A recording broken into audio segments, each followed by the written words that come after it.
pembuluh darah di mata itu pecah. Oh gitu. Jadi mata itu keluar darah, tapi darah itu nggak keluar ke mata dari mata, tapi tergenang di dalam mata aja. Gitu. Sampai akhirnya tamat SMA kelas 3 baru benar-benar merasa sudah nggak bisa ngelihat lagi. Jika Allah menakdirkan kondisi saya sudah tidak bisa lagi melihat, Ya.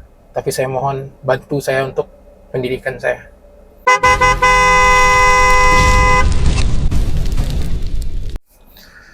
Assalamualaikum warahmatullahi wabarakatuh. Bertemu lagi dengan saya Aldian di channel Lentera Jalanan.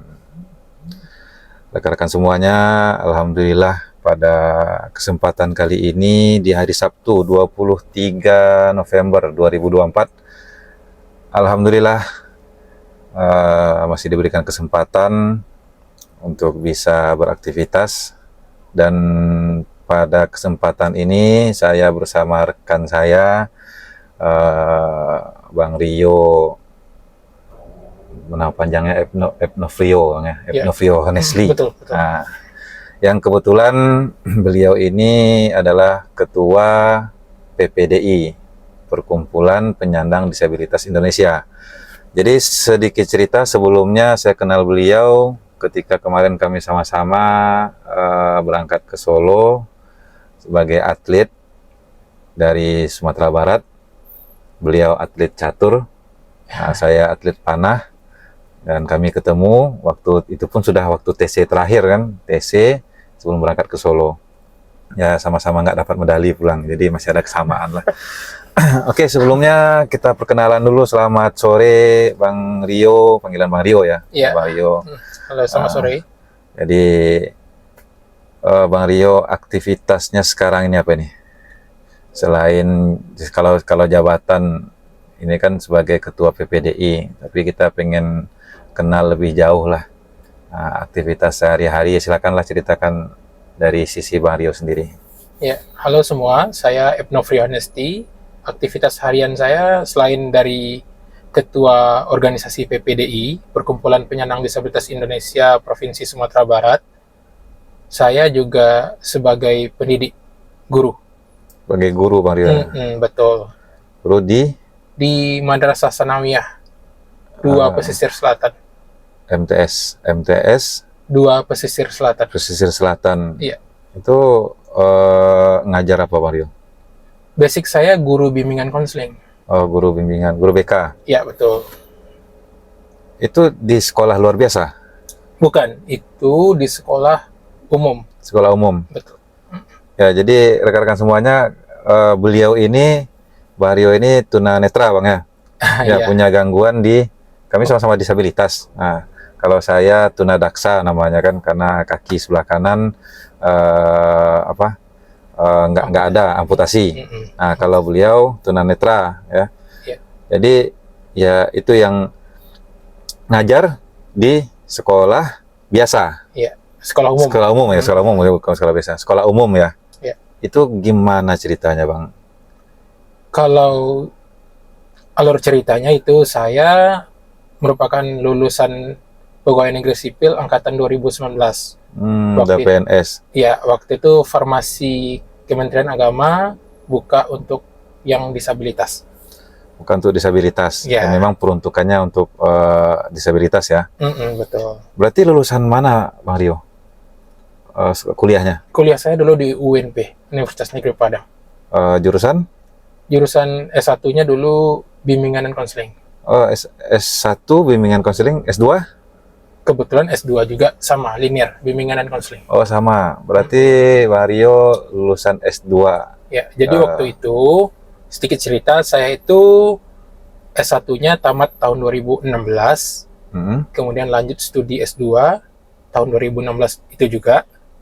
Ya. Nah, di tahun 2018 harusnya kan itu nyusun Ya. tesis. Namun waktu itu sempat terjadi vakum dalam penyelesaian tesis. Kemudian coba memperpanjang, dan di waktu memperpanjang itu ada kesempatan PNS buka. Ya. Ya, dicobalah ikut. Kita lulus gitu ya. Alhamdulillah lulus. Oke, kita tarik lagi ke lebih jauh belakang Bang Rio. Bang Rio ini tunanetranya maaf dari bayi? Bukan, saya itu mengalami tunanetra itu tamat SMA. Taman SMA. Oh, berarti dulu normal biasa. Ya, dulu usia umum, normal. Umum.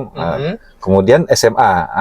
Kalau boleh cerita gimana itu ceritanya sampai kejadiannya atau bagaimana, Bang? Ya, kalau untuk bahasan tentang tunanetranya waktu taman SMA ya. Ya. Tapi mata yang saya alami itu terjadi penurunan sejak kelas 5 SD. Oh, kelas 5 SD sudah ada gejalanya. Apa penyakitnya atau apa namanya? Ya, nama itu? penyakit matanya glukoma. Oh, glukoma. Glukoma. Jadi glukoma itu kalau dalam bahasa medisnya itu ada penyumbatan menuju saluran retina. Oh, gitu. Glukoma ya. Jadi saya kelas 5 SD sudah. Itu dua mata. Enggak, baru mata sebelah. Oh, sebelah. Kalau ditarik dulu ke belakangnya, itu mata saya itu sejak kelas 2 SD mengalami kendala gangguan. Oh, udah ada gangguan kelas 2 tapi gitu ya? Masih bisa pakai kacamata. Yang di mata kiri itu pakai -4, sedangkan mata kanan -1. Dari kelas 2 ya, kelas 2, nah sampai kelas 5 sudah semakin parah. Satu ya, baru satu sebelah. Ya, yang mata kiri itu sempat terjadi ini pembuluh darah di mata itu pecah. Oh, gitu. Jadi mata itu keluar darah, tapi darah itu nggak keluar ke mata dari mata, tapi tergenang di dalam mata aja.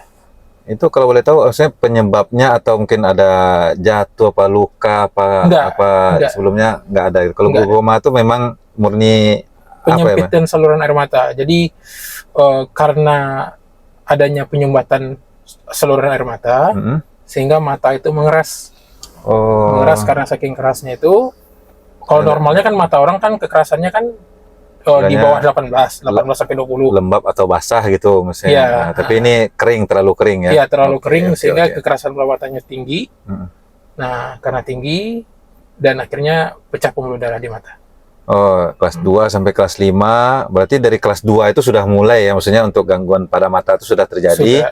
Terus sampai SMA yang betul-betul sama sekali memang itu sudah mungkin sudah dirawat juga kali ya, maksudnya sudah pengobatan segala macamnya ya.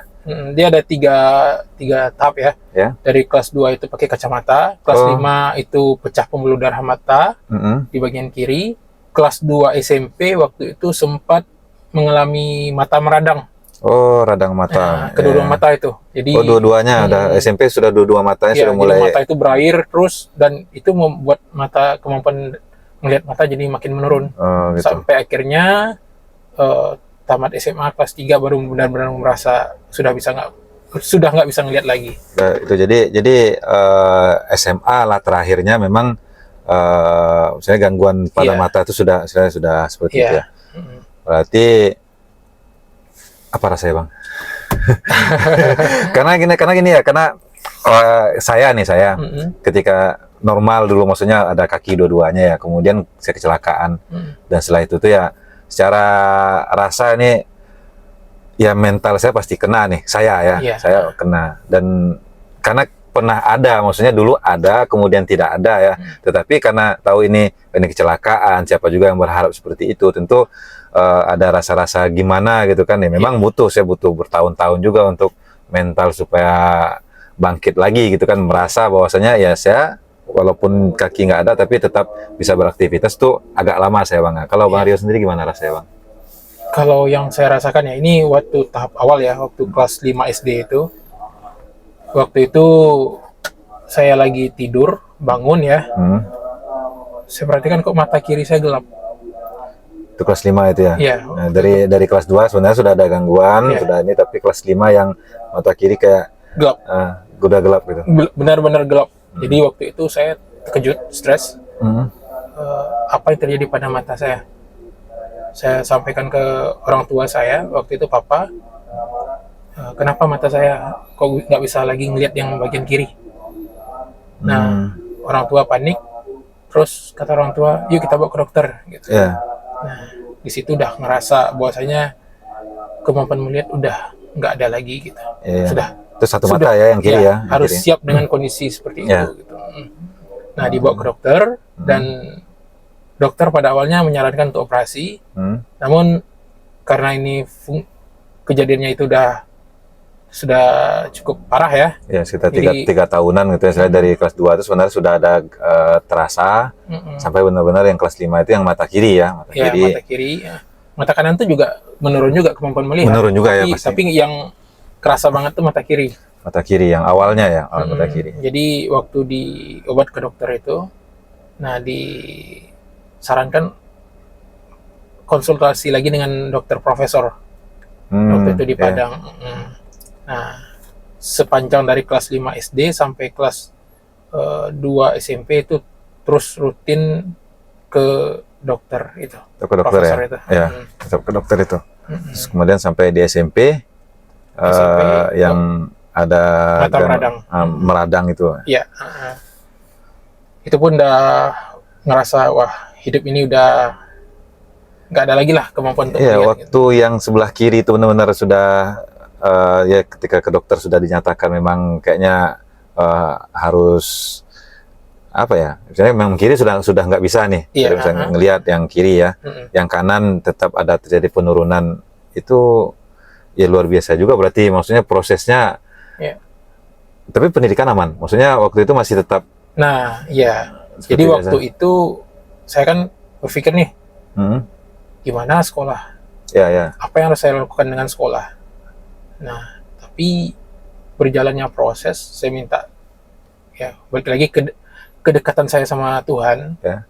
Nah, saya minta sama Allah waktu itu, jika Allah menakdirkan kondisi saya sudah tidak bisa lagi melihat, Ya. tapi saya mohon bantu saya untuk pendidikan saya. Arahkan, beri petunjuk. Sudah. Nah, di situ saya ngerasa waktu itu tamat SD, alhamdulillah bisa aja masuk SMP. Ya, ya. Meskipun pada awalnya banyak sekali kontra untuk penerimaan saya itu. Oh, ya, tapi kan waktu itu cuma sebelah, maksudnya yang kiri, yang kelas 5 SD itu yang kiri. Bukan, saya pun untuk membaca. Oh, itu gangguannya sudah gangguan saya untuk aktivitas sehari-hari itu kayak membaca, kayak untuk pembelajaran ini sudah terganggu gitu. Ya, saya itu dulu waktu kelas 5, kelas 6 SD itu baca tulisan itu pakai kaca pembesar. Oh. Ada yang kaca pembesar roll itu. Iya, ya, ya. Nah, kan ada kaca pembesar itu yang saya baca itu tulisan-tulisan jadi agak lambat untuk ngebaca. Itu yang saya lakukan terus setiap belajar. Ya, maksudnya kayak gini, maksudnya secara umumnya gitu Bang, ya kan Abang masih bisa melihat walaupun dengan alat bantu, dan Abang juga tidak minta untuk belajar huruf braille juga karena masih bisa melihat gitu kan. Jadi kalau ada terjadi kontra ataupun ada penolakan dari sekolahan, kayaknya agak mengada-ngada aja gitu ya. Iya. Ya. Maksudnya kan itu masih ada gitu loh, walaupun memang ada karena punya keterbatasan, mungkin Abang harus pakai alat bantu, pakai kaca pembesar, ataupun Abang nggak lambat dari yang lain. Tapi ya mohon maaf, bagi saya itu sebenarnya nggak pas juga gitu loh. Tapi ya itu kan sudah dijalani nih. Iya. Yang jelas saya melihatnya ya luar biasa perjuangannya dalam. Orang tua Abang luar biasa. Orang tua Abang luar biasa. Karena gini loh Bang, saya kejadiannya sudah di umur 20-an gitu ya. Saya kejadian kecelakaan di umur 20-an. Kalau Abang kan di masa anak-anak ya, SD ya, yang sudah seperti itu, dan Abang bisa loh sampai berdoa seperti itu, sampai merasa ya udah kalau memang ini nggak bisa ngelihat lagi ya tetap untuk pendidikan gitu kan. Jadi support penuh dari orang tua ya luar biasa itu Bang. Orang tua saya dulu optimis, terus bilang katanya saya pasti sembuh, saya pasti sembuh gitu. Tapi kata-kata itu bikin saya itu jadi sedih karena nggak bisa memberikan yang terbaik sesuai dengan permintaan dari orang tua. Nah, jadi setiap orang tua bilang pasti sembuh, saya bilang wah ini sudahlah, jangan, gak usah dibahas-bahas itu gitu. Iya. Betul. Tapi saya tetap berdoa sama Tuhan. Kalaupun saya itu pernah, saya punya pengalaman unik nih. Iya, Bang. Betul, silakan Bang. Waktu itu saya kelas 2 naik kelas 3 SMP. Iya. Saya pergi, kebetulan kan kami kan sering bersilaturahim ke rumah wakil kepala sekolah. Ya. Nah, waktu itu kami berkunjung sekeluarga itu waktu itu. Jadi ceritanya saya itu punya berempat bersaudara ya. Ya, 4 saudara. Yang paling gede itu 5 tahun di atas saya. Yang nomor 2 itu 2 tahun di atas saya, dan yang kecil, yang cewek itu 1 tahun di bawah saya. Ya. Jadi ceritanya waktu itu kami duduk di rumah ibu wakil itu. Ya. Jadi orang tua saya nyampein ke saya, bahwasanya orang tua saya nggak muluk-muluk terhadap saya dengan takdir hidup saya. Ya, betul. Nanti katanya tamat SMP nanti dicarikan sekolah pesantren setingkat SMA. Nanti tamat situ pesantren itu, nanti dicari toko beras yang mana nanti saya bakal jualan beras di situ gitu. Nah, kemudian saya disenggol lah sama adik saya yang jarak 1 tahun itu dengan saya. Katanya saya bakal jadi tukang beras. Iya, jualan beras. Itu pengalaman unik. Itu yang menjadi cambuk dalam hidup saya, bahwasanya tapi saya harus bisa sekolah. Ya, jadi motivasi maksudnya gitu ya. Maksudnya ya apa ya, mungkin ketika ya kita, mungkin saya sendiri orang tua ya, tentu dengan kondisi kemampuan saya untuk menyupport anak, nah tentu punya keterbatasan juga. Maksudnya terbatas dalam arti kata begini, apa sih yang nyaman bagi anak saya kan gitu. Mungkin saat itu yang kepikiran bagi orang tua Mario, nanti anak saya habis ini begini segala macam gitu kan. Ya wajar saja mungkin saat itu yang kepikiran gitu loh. Tapi yang salutnya lagi ya dari orang tua mungkin kayak udah mungkin mengikhlaskan apapun nanti keinginan Bang Rio, mana yang nyaman gitu kan. Dan Bang Rio pun juga kayak ya mungkin karena sudah lingkungannya ya, kakak, orang tua mungkin abang, kakak juga keluarga yang mendukung, misalnya menyupport nih. Jadi akhirnya Bang Rio pun punya prinsip gitu, yang penting pendidikannya jangan sampai putus gitu kan, dengan segala keterbatasannya. Berarti SD, SMP, SMA. Nah, SMP kan berarti masih pakai kaca pembesar. Oh iya, SMP itu pakai kaca besar sampai kelas 1 aja. Kelas 1 aja.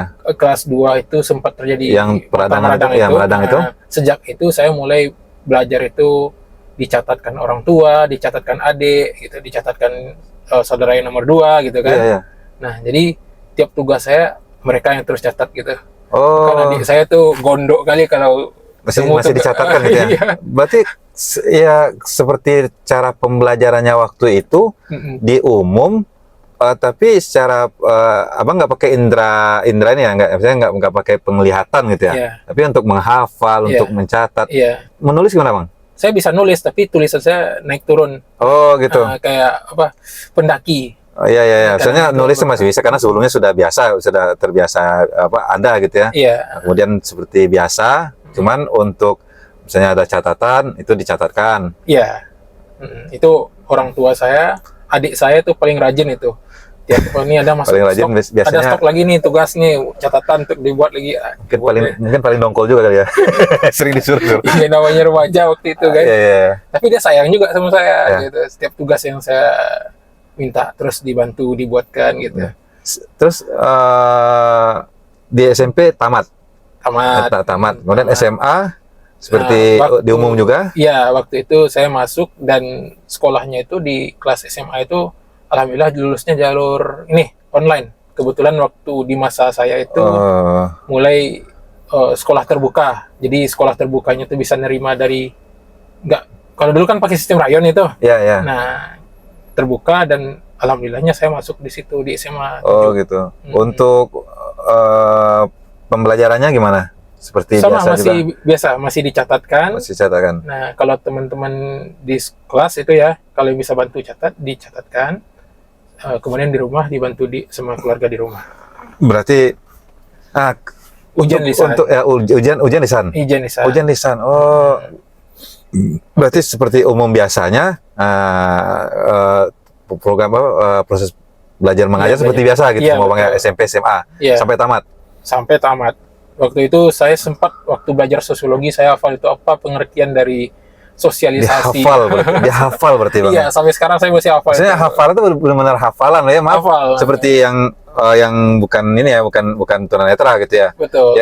Yang ngafal juga, tetapi karena masih bisa ngelihat seakan-akan hafalan tuh kayak ngawang gitu loh Bang. Saya ngawang-ngawang, lah pasti nanti bisa ngelihat lagi kok, nyontek lagi kok. Kalau Abang ya abang harus benar-benar hafal ya. Iya, betul. Kuliah, Kuliah, ya, saya ya, kuliah. langsung, maksudnya seperti biasa juga, Iya, seperti biasa. dicatatkan juga. Iya. Tapi saya punya cerita unik juga terkait Ya. dengan SMP saya dulu. Ada dari tukang beras tadi ya, nggak Iya. jadi. Ini berhubungan dengan guru ya waktu Ya, itu. SMP. Ya, di mana waktu itu pada pembelajaran keterampilan, Hmm. saya itu di hadapan teman-teman banyak dibilang sama gurunya itu, saya khawatir dengan kondisi teman kita ini, katanya. Oh, gurunya menyampaikan. Ya, jadi tentang dia ngebahas tentang cita-cita siswa yang ada di lokal itu. Ya. Tapi di antara teman selokal itu dia mengkhawatirkan tentang saya gitu. Oh, gitu. Nah, katanya itu bisa ya dia di sini, katanya. Ya. Ada di sini gitu. Ya. Nah, kira-kira kalau nanti ke depan mau jadi apa dia nanti ini? Ada nggak sekolah yang bisa nerima dia waktu itu? Ini secara konotasinya negatif atau positif nih, Bang? Saya nganggapnya negatif di awal. Saya memang akan abang merasakan nih. Saya konotasi kan ada yang begini. Iya. Ya kalau begini tuh ya pasti ada persepsi dari masing-masing lah gitu kan ya. Apalagi seorang guru. Ya saya bukan mendeskripsikan untuk seorang guru ya, tapi guru, pendidik, pengajar, kalau bahasa bahasa Jawanya guru yang digugu dan ditiru gitu kan. Jadi benar-benar rasanya kalau ada yang membuat seperti itu rasanya ya agak aneh, menurut saya agak aneh. Ya, tapi itu ceritanya kan di waktu itu katanya 2 pertanyaan itu. Mau jadi apa saya nanti? Nah, ada nggak sekolah yang bakal nerima saya? Itu 2 pertanyaan itu yang paling membekas dalam hidup saya. Di hadapan orang banyak, teman-teman waktu itu, saya terdiam, saya takut. Nah, sampai saya tahan air mata saya dan pulang, langsung saya tutup muka saya pakai bantal. Langsung pulang ya, pasti terasa lah itu. SMP, Bang ya? Iya, waktu itu. Pengen rasanya, kalau dapat dikatakan bunuh diri waktu itu ya. Iya, iya. Nah, tapi mikir, bunuh diri pakai apa? Kalau dihantuin kepala sakit kan? Berdarah gitu. Masih mikir berarti? Ya, masih mikir. Masih ada nih. Iya. Nah, kebetulan waktu itu pas muka itu ditutup pakai bantal, orang tua ada di situ, yang ibu, mama kan? Ya. Mama kan kebetulan gini, jadi papa saya itu waktu saya SMP kelas 2 itu pindah ke Medan. Nah, kerja di Mandara tapi pindah ke Medan. Sementara orang tua saya, mama saya harus tinggal di Padang dampingin anak.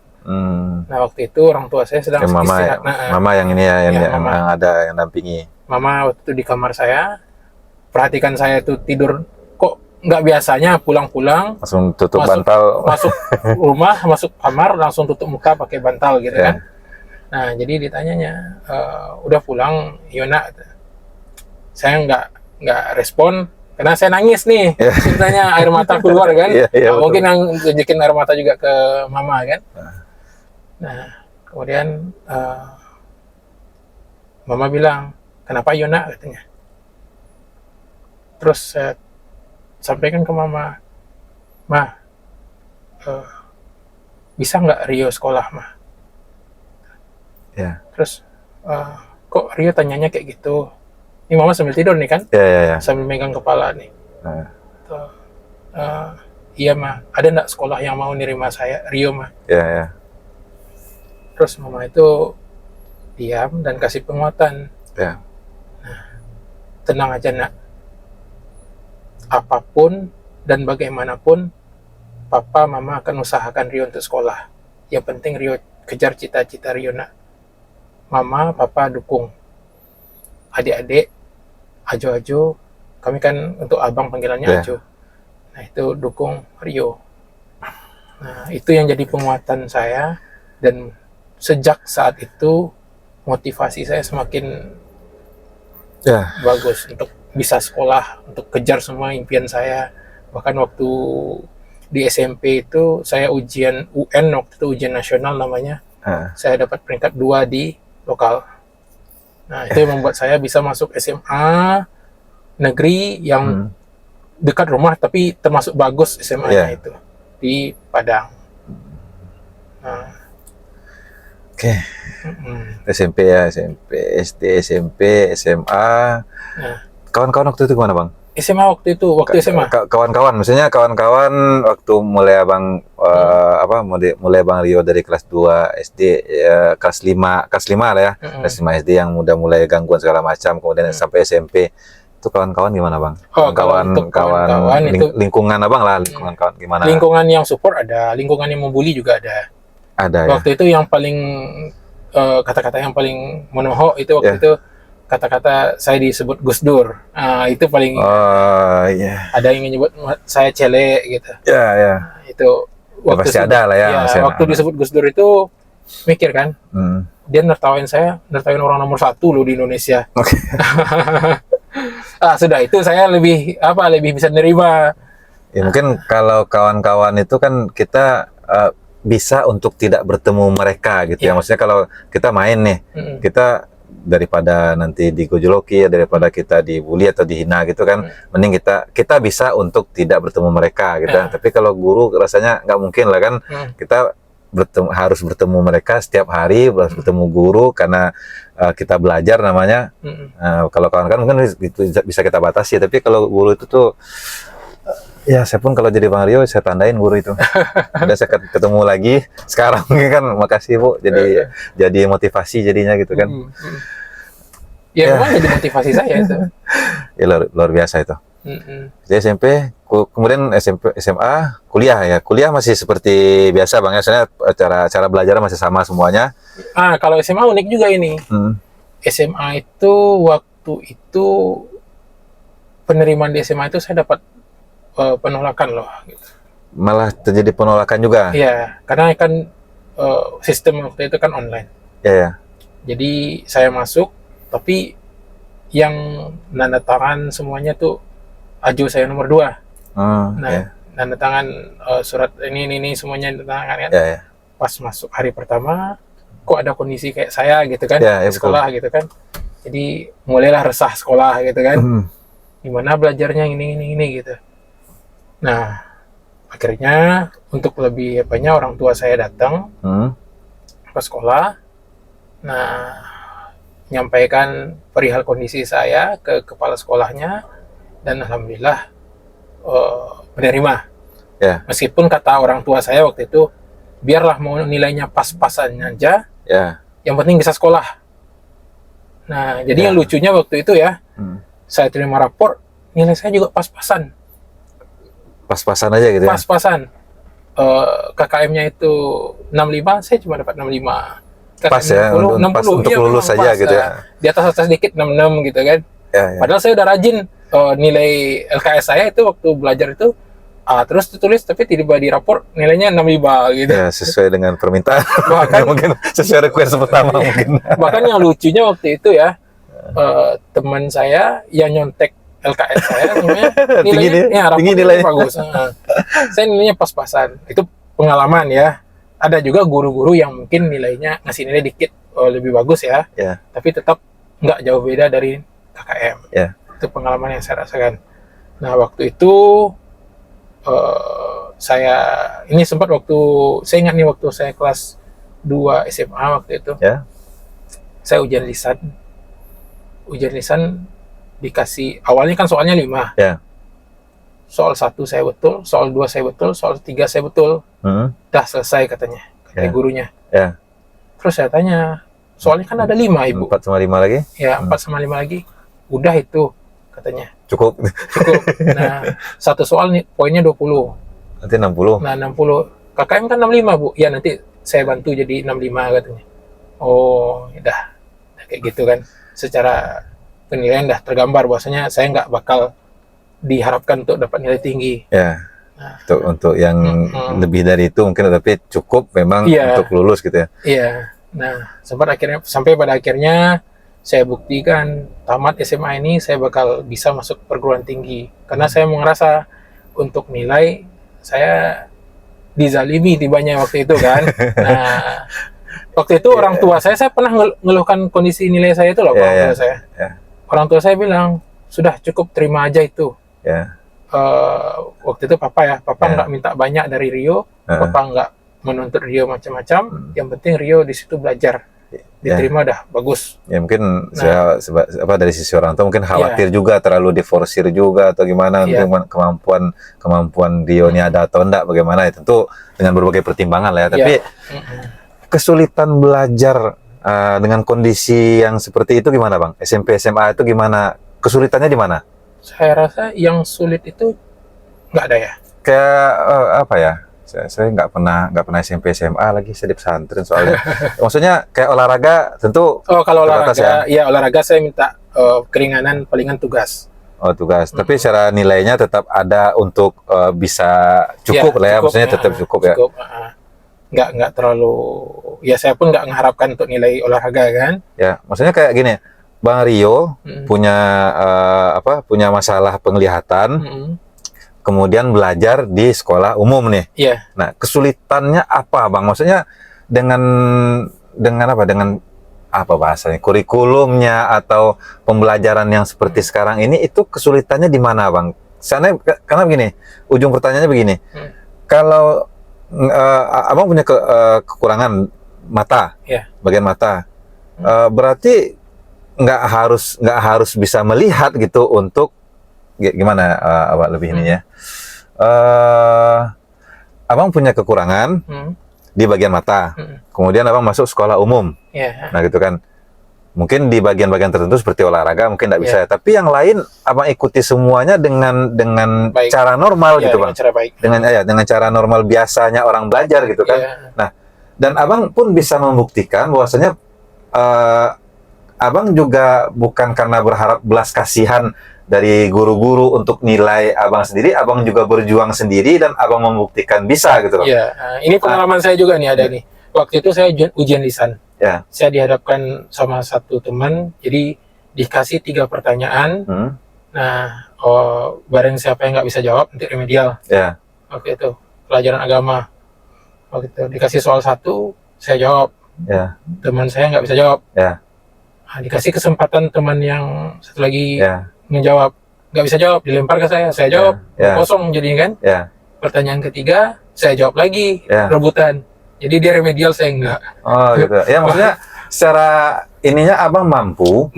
Nah, apa yang membuat mungkin guru atau sekolahan itu punya underestimate terhadap abang? Apa kira-kira Bang? Kalau saya nggak terlalu jauh berpikiran macam-macam ya. Tapi bagi saya, kalau saya berproses, saya jalani aja prosesnya itu. Gitu ya. Semampu saya usahakan. Contohnya kayak pelajaran agama saya harus kuasai, IPS saya harus kuasai, IPA pun bahkan menentukan lensa mata itu saya bisa waktu itu.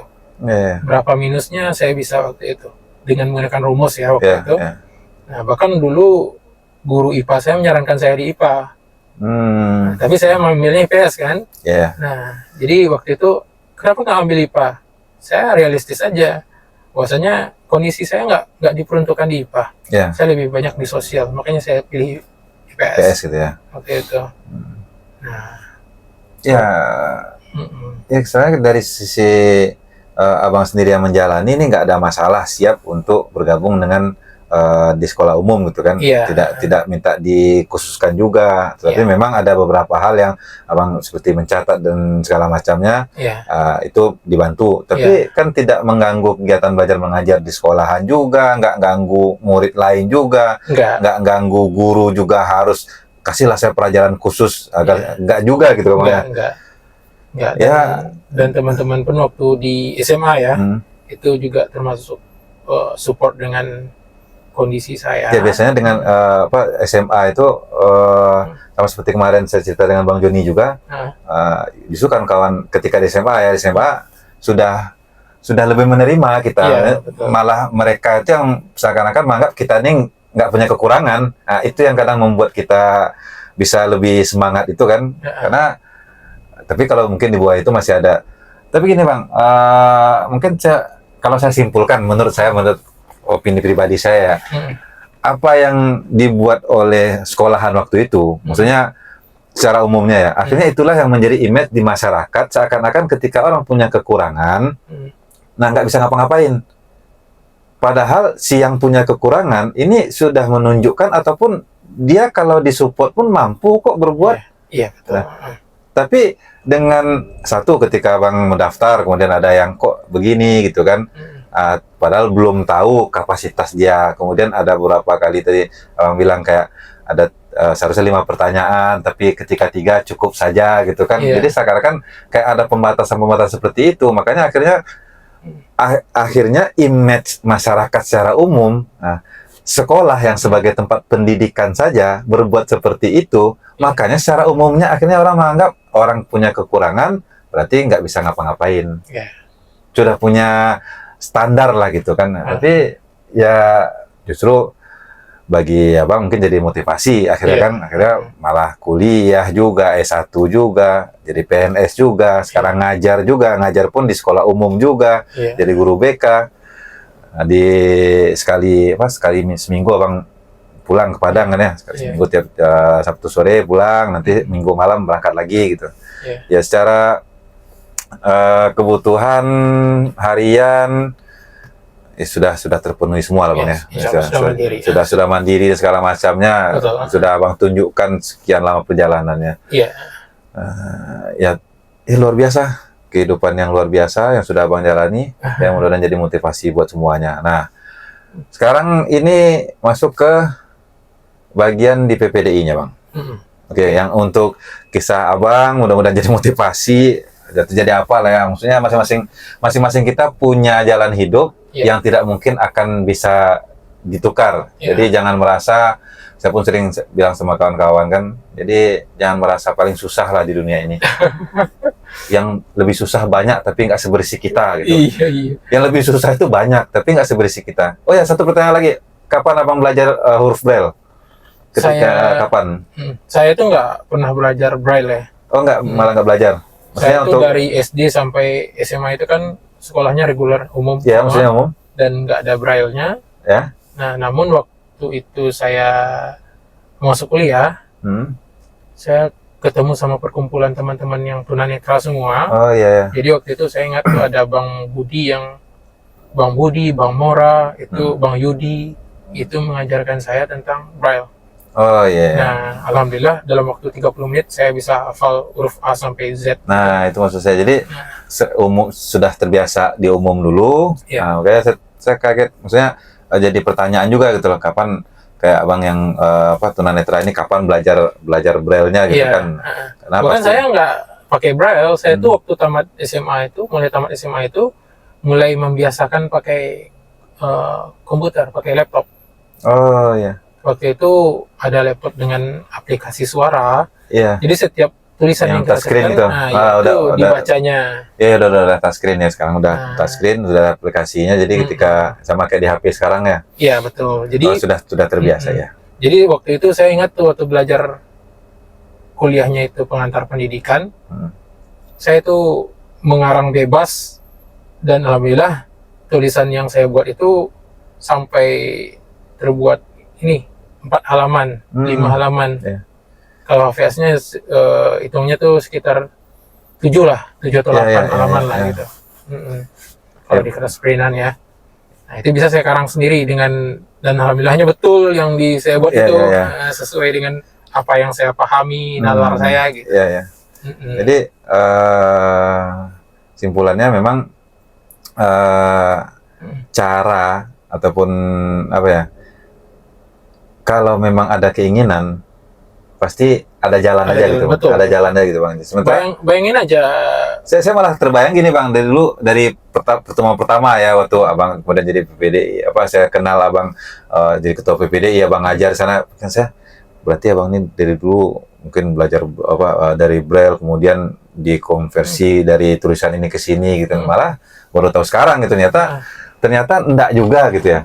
Ternyata ya berarti semacam ekstrakurikuler aja berarti huruf Braille ini ya, kalau memang dibutuhkan suatu saat.